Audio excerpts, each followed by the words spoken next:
Hey guys, Cowboy Cope here. I'm thinking about starting a new segment. You guys tell me what you think, called Coping with Cope.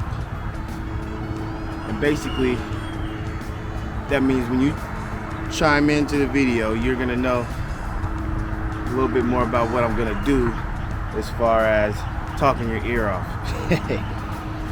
But I know sound quality might not be too good, but I'm gonna work on that. Get me a microphone eventually. Got the horses in the background. Where's the Azora? They're in a round pen right now. What's up, guys? Hey, what's good? What you doing, girl? But anyways, so today I want to talk about coping with cope. Coping with life. I've had a couple conversations about, financial situations and economy and stuff like that. It's a little chilly out here today. Wind is picked up, so you might hear the wind. But, coping with life I think it's underestimated, the requirements that it takes for us as human beings to cope with life, and this has nothing to do with whether you're living your dreams or whether you're not living your dreams, whether you're successful or not successful. This just has to do with just being a human being and dealing with the trials and tribulations, the perils that life throws at you. And sometimes it comes in the form of financial, sometimes it comes in the form of friends, family, relationships, health. There's a multitude of things that can be thrown at you that you have to learn to cope with. And what I mean by coping is, it's not something that you have a quick solution to fix. It's something that you have to actually go in to your own self and sit there and analyze whether or not what you're dealing with is something that is going to make or break you. There's a lot of things in life that will break you or will try to break you if you allow them. There's people that I know that I'm talking about the most drive, the most tenacity. They have goal-oriented. They were enthusiastic about life. And then when life hit them in the face, bow! Knocked them out cold. They weren't able to cope. They weren't able to deal with the situation and evolve and adapt and change their characteristics in a way that would allow them to become able to jump over that hurdle, navigate through that gauntlet, and come out on the other side a better person. Or if not necessarily a better person, a person that learned a lesson. The other day I was at my son's basketball game and we were warming up, and it was me, my two boys, Thomas and Kane. You guys have seen them already on the page. Thomas is my older big son, giant, and Kane is my younger. How can I put it? He's my emotional baby. He has a lot of big feelings. And we were warming up for his game, and we decided to play a game of basketball to 10. And I was in the game. It was everybody for themselves, but I let the kids play mostly. And my son ended up, scoring a bunch of points. My younger son came, and my older son Thomas ended up coming back and then beating him 10 to 9. And my youngest son broke down. He really broke down. He was holding back his tears. He was all frustrated. He didn't have motivation anymore. Didn't even want to play his game.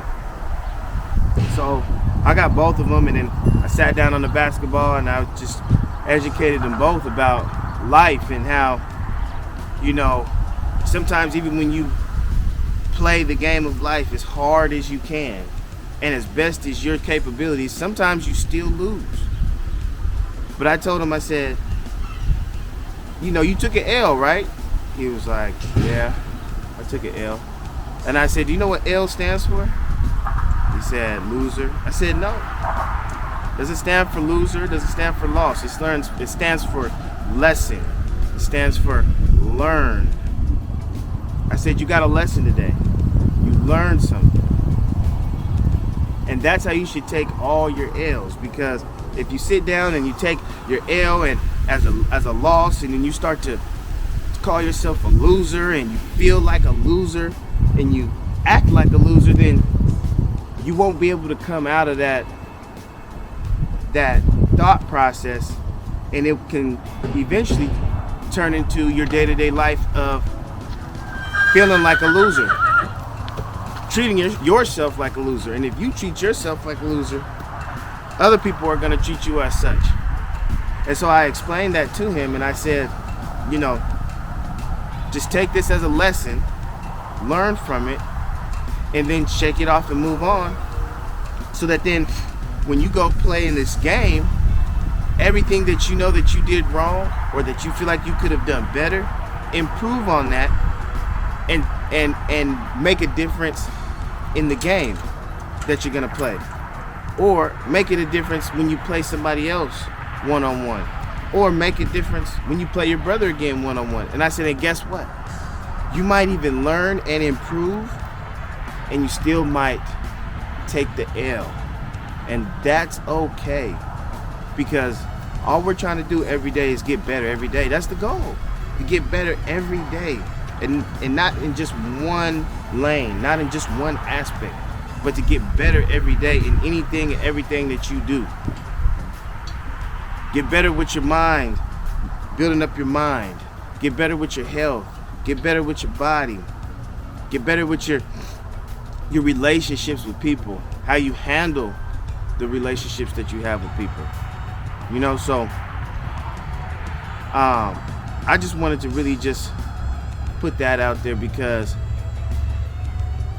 I had to think about what I was going to say to my son before I actually spoke to him. So we played another game of horse. Before then, I sat him down and I realized what conversation he needed to have with his dad, so that he would be able to get past this and take this as a lesson in life, you know. And he ended up actually completely changing his whole energy, his whole attitude. And we played a game of horse, and he lost horse. And he didn't take it as bad as the second time. My son is the first time. My son is very, very competitive, and I love that about him. You know what I mean? That competitiveness is what, you know, drives me to keep doing what I'm doing and staying, you know, pushing and striving to be better than I was the day before. But, you know, he pushed through it, and then in his game, he had a hell of a game. He did a great job. He had enthusiasm. If he didn't make the basket, he didn't get all upset, put his head down and give up, and didn't quit, you know. And that was another thing too, you know, that I had told him. I said, you know, never quit, never give up. Just sit back, learn from your lesson. Learn from your lesson. Learn from that L. Learn what you can do better. Learn how you can improve. They're back there tripping. And get back up and go try again. But never give up. Never, ever, ever, ever, ever give up. So, I'm going to leave you guys with that one. Today was a video that I showed you guys how to properly groom your horse from head to toe. I guess you'd call it dry groom, because I didn't give him a bath. And I already showed you guys how to do a bath. But as you can see, he's Or maybe you can't, I don't know, but he's back in the mud. And another thing too is on the horse tip, I want you guys to understand that grooming your horse is one of the best ways that you can bond with your horse. You know, brushing them down, brushing their hair. You know, some people like to braid their hairs. Their hair isn't really long enough yet to do, but just try that and see how much that improves the relationship that you have with your horse. And the more often you do it, the better. See, there's a lot of things that you don't want to do every day with your horse, but one thing that you can do every day with your horse is groom your horse. So take the time out to groom your horse before, after a ride, or in between rides, or every day that you're at the ranch, or every day. So I'm gonna leave you guys with that, and we're living our dreams. Are you?